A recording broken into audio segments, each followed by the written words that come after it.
Notre série sur le monde animal, c'est dans un instant au Club Dorothée Vacances.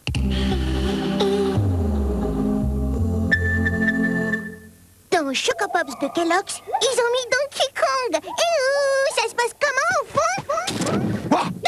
Dans Choco Pops, on est 6 différents. Et on est tous Dong. Libère-nous, fiston. Avec Choco Pops de Kellogg's, collectionne les figurines Donkey Kong. Hey, le volume 6 est sorti.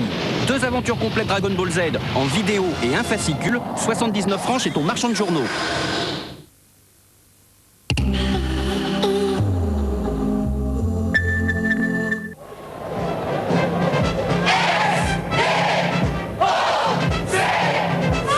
Stock Supermarché.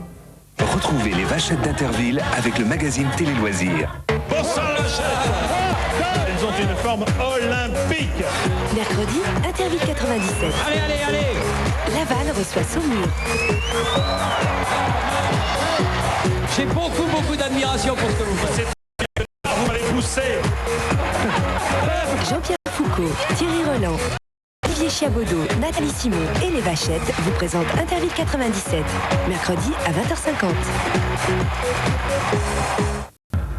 Le club de vacances, c'est top priorité avec les cahiers Oxford.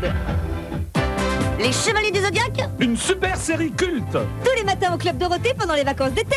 Poséidon, l'empereur des mers, est revenu parmi le monde des vivants. Il a décidé de gouverner la Terre entière, mais Athéna était un obstacle. C'est elle, la gardienne du sanctuaire terrestre. C'est pour cette raison qu'il a utilisé la princesse Hilda contre elle. Les Chevaliers du Zodiaque, une série qui vous passionnera tous les matins au club Dorothée.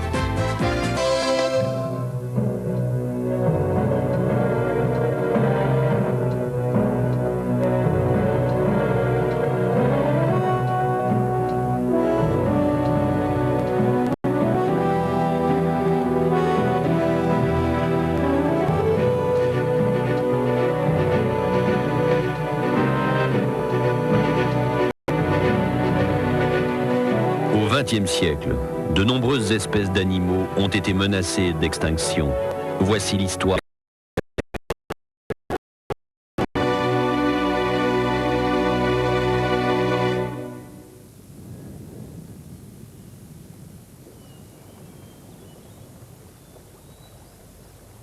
Une étrange créature, inconnue des scientifiques jusqu'en 1901, habite la dense et peu connue forêt d'Ituri, dans l'est de l'Afrique. L'explorateur Sir Henry Morton Stanley pensait qu'il s'agissait d'une espèce d'âne sauvage et les premiers naturalistes d'un zèbre de la forêt. On pensa même qu'il s'agissait d'une espèce éteinte de cheval, l'Hipparion, parce qu'elle avait, disait-on, 2 sabots au lieu d'un à chaque patte.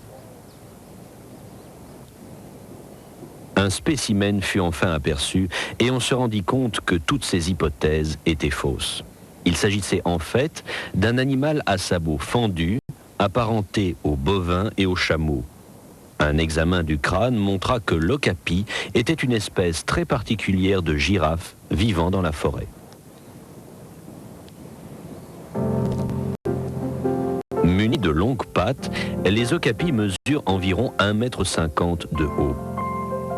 D'une longueur d'environ 2 mètres, l'okapi possède un très long cou, identique à celui de la girafe.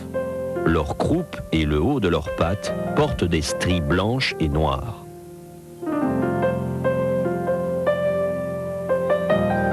Les pygmées ne parvenaient à capturer les okapis qu'en creusant de grands pièges dans lesquels ils tombaient. Ce n'est qu'en 1901 que les zoologistes les répertorièrent officiellement. On pourrait considérer cette découverte comme la plus importante du siècle en matière d'animaux sauvages, cet animal étant unique à plusieurs points de vue.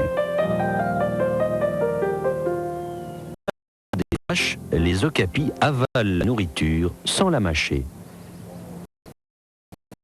Les feuilles dont ils se nourrissent descendent directement ou le second de leur estomac où elles sont amollies.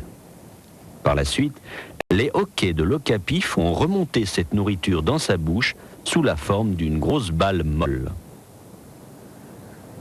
Ensuite, il mâche lentement la balle de nourriture avant de l'avaler une seconde fois.